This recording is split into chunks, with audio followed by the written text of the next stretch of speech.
Hey everyone, I'm working to hit 1,000 subscribers and I need your help to get there. If you enjoy this content, please hit that subscribe The button. Toronto Blue Jays are making moves that nobody saw coming, and I'm telling you right now, this is legitimate. After Ross Atkins held that press conference yesterday, we've got multiple credible reporters dropping information that changes the entire trajectory of this offseason. Kyle Tucker. That's the name everyone needs to be paying attention to, and for the first time since winter meetings wrapped up, it genuinely looks like Toronto is pushing all their chips to the center of the table. Let me break down exactly what's happened in the last 24 hours, because this isn't speculation anymore. Mitch Bannon, who covers the team for The Athletic, just reported that the Blue Jays have increased their efforts to bring Kyle Tucker to Toronto, not maintain their interest, not stayed in contact, increased their efforts. That's the language that matters here, and when you start seeing that kind of phrasing from legitimate beat writers, you know something real is happening behind the scenes. This all started building last night when multiple insiders began connecting Toronto to Tucker more aggressively than we'd seen before.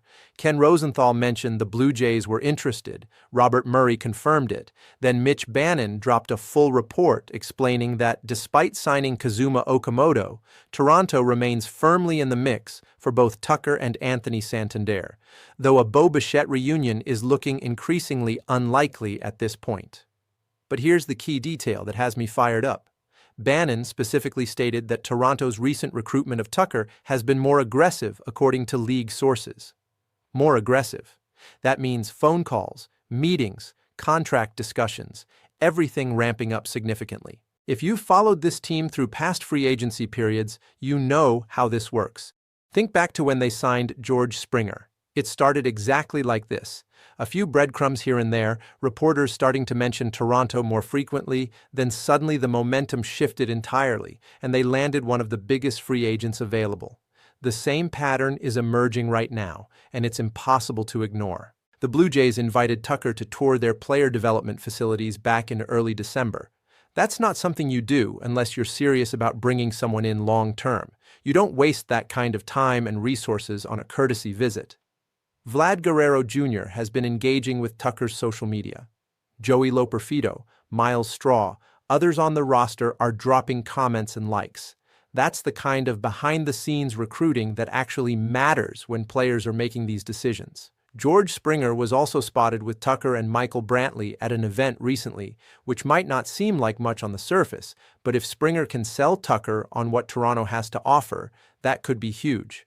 Then Ben Nicholson-Smith, who has been pretty cautious about getting anyone's hopes up this offseason, came out last night and confirmed that the Blue Jays haven't closed the door on either Bichette or Tucker. He specifically mentioned they've had recent dialogue with Tucker about the parameters around a potential deal. Parameters around a deal. That's not kicking tires. That's not checking in. That's sitting down and talking real numbers, real contract structure, real timeline. And Nicholson-Smith added that because the Jays already have a strong roster, they're positioned to proceed on their terms. That tells me they're not desperate, they're strategic, and they're confident they can get this done without overpaying or compromising their long-term flexibility. Jim Duquette also reported late last night that a league source told him the Mets, Dodgers, and Blue Jays are the most aggressive suitors for Kyle Tucker right now. Not the most interested. The most aggressive. There's a clear gap between those three teams and everyone else supposedly in the mix. That means Toronto isn't on the outside looking in. They're not the backup option. They're right there at the front of the pack alongside two of the wealthiest, most aggressive franchises in baseball. Now, let's circle back to what Ross Atkins said during his press conference yesterday because his tone was different. He wasn't giving the usual corporate speak about exploring options and staying flexible. He said flat out that if there's a way to make the organization and team better, they will do it. He emphasized multiple times that they have ownership support. When Ross Atkins goes out of his way to mention ownership support in a public setting, that's him signaling that payroll isn't the issue here. They have the resources, they have the green light, they're ready to spend if the right opportunity presents itself. Atkins also said the door is still open for additions, and when pressed about what that could mean, he didn't shut anything down. He didn't pump the brakes, he leaned into it. Compare that to previous off-seasons when management would wrap up a signing and immediately clarify that they were done making major moves. That's not happening here. Instead, we're getting the opposite message, and it's backed up by everything we're hearing from credible reporters across the baseball landscape. Edward Rogers, the team's chairman, gave an interview recently where he talked about his first call after the World Series Game 7 loss. It was to Mark Shapiro, and they met the next day. Rogers asked how you deal with that kind of loss, and Shapiro's response was simple. You go back to work. You focus on the next season. They've been working since that day to put together the best possible product for 2026, and now we're seeing the results of that work. Dylan Cease, Tyler Rogers, Kazuma Okamoto, and potentially Kyle Tucker. That's not a team going through the motions. That's a team responding to disappointment by going all in. Kyle Tucker is exactly the kind of player who changes everything for this roster. He's a legitimate five-tool outfielder who can hit for average, hit for power, get on base, play elite defense, and run the bases at a high level.